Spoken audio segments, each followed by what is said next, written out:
राधे राधे मेरे प्यारे भाई और बहनों।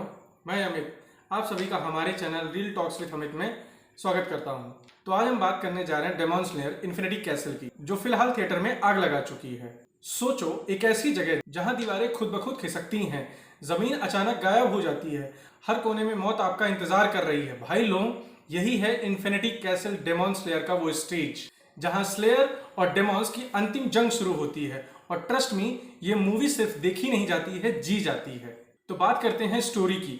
स्टोरी वहीं से शुरू होती है जहां पर सीजन 4 खत्म हुआ था।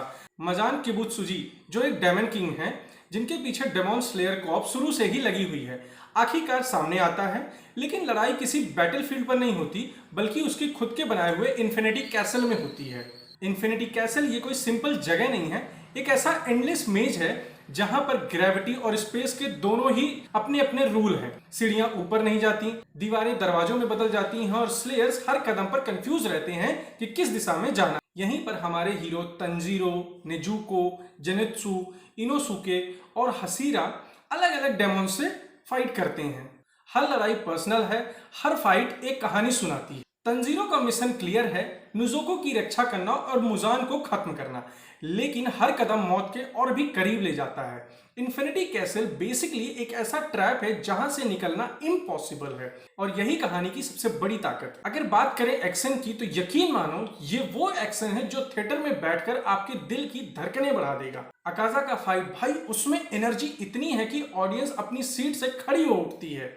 वाटर ब्रीदिंग और सन ब्रीदिंग टेक्निक का क्लास, जेनित्सु का लाइटनिंग स्पीड वाला सरप्राइज, शिनोबो वर्सेस डोमा का माइंड गेम, हर एक सीक्वेंस एक अलग ही फ्लेवर डालता है। इन्फिनिटी कैसल खुद एक कैरेक्टर की तरह फील होता है। हर फाइट में बैकग्राउंड बदलता है, कभी हॉल टूटकर गहराई में बदल जाता है, तो कभी पिलर्स एकदम से हवा में तैरने लगते हैं। ये सब इतना स्मूथ एनिमेट हुआ है कि ऐसा लगता है कि आप इसके अंदर हैं। और विजुअल्स, भाई फायर हो गया, वाटर हो गया, ब्लड हो गया, लाइटनिंग पोजीशन, हर एलिमेंट इतनी इंटेंसिटी के साथ स्क्रीन पर आता है कि थिएटर का बड़ा पर्दा भी छोटा लगने लगता है। यूफोटेबल ने एक बार फिर बता दिया कि आखिरकार एनिमे विजुअल का बादशाह कौन है। मैं आपको बताना चाहूंगा कि इसका एनिमे एक्चुअली यूफोटेबल ने ही डिजाइन किया है। अब बात करते हैं कैरेक्टर और इमोशंस की। तो डेमॉन स्लेयर हमेशा से ही सिर्फ एक्शन पर डिपेंड नहीं रहता है, ये हमें कैरेक्टर से इमोशनली कनेक्ट करता है। तंजीरो की डिटर्मिनेशन और उसकी हर चोट के पीछे छिपा हुआ दर्द, जेनित्सु का डर से ब्रेवरी तक का ट्रांसफॉर्मेशन और अकाजा जैसे विलन्स की ट्रैजिक बैक स्टोरी सब मिलकर दिल छू लेते हैं। हाँ, कुछ फ्लैशबैक थोड़े लंबे लग सकते हैं, जैसे लड़ाई पीक पर है और अचानक से 15 मिनट का मेमोरी लेन आ जाए, पर वही हमें कैरेक्टर की असली डेप्थ समझाता है। और यही है बैलेंस, डेमॉन स्लेयर की सबसे बड़ी ताकत। अगर बात करें टेक्निकल एस्पेक्ट की, तो साउंड डिजाइन 8D लेवल का लगता है। थिएटर में तलवारें लिटरली ऐसा लगता है जैसे आपके कानों के पास से गुजर रही हो। बैकग्राउंड स्कोर हर सीन के मूड में 10 गुना बढ़ा देता है। वॉइस एक्टिंग टॉप नॉच है। डोमा का क्रीपी काम, शिनोबू का काम टोन और अकाजा की रॉ इंटेंसिटी सब परफेक्ट लगती है। एडिटिंग थोड़ी टाइट होती तो शायद पेसिंग और बेटर लगती, लेकिन ऑनेस्टली विजुअल और साउंड इतना ओवर पावरिंग है कि आप इतनी छोटी छोटी मिस्टेक्स इग्नोर कर सकते हैं। अगर बात करें बॉक्स ऑफिस कलेक्शन की, तो मूवी ने 2 दिन में ही लगभग 20 से 22 करोड़ तक का बिजनेस कर लिया है ऑल ओवर इंडिया, सभी लैंग्वेजेस को मिला करके।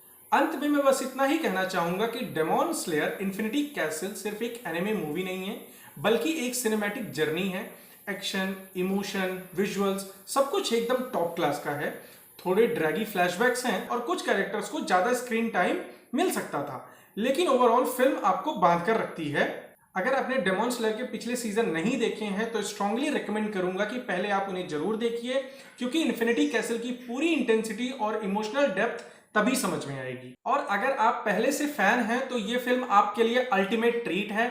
डेमॉन स्लेयर इन्फिनिटी कैसल ना सिर्फ एक कहानी है, एपिक क्लाइमेक्स है, बल्कि एनिमे हिस्ट्री का वो चैप्टर जिसे मिस करना मतलब एक मास्टरपीस को खो देना है। मेरी तरफ से रेटिंग है 8.5 out of 10 star. Recommendation simple है, थिएटर मिस मत करिएगा वरना पछताएंगे। अगर आप ये सोच रहे हैं कि OTT पे रिलीज होने के बाद आप देखेंगे तो उसका लुत्फ उठा पाएंगे, तो शायद वो एक्सपीरियंस आप मिस कर देंगे जो थिएटर में हम सब महसूस कर रहे हैं इस समय। तो दोस्तों, आपको किसका फाइट सबसे ज्यादा पसंद आया, अकाजा का ब्रूटल फाइट या जेनित्सु का लाइटनिंग स्ट्राइक?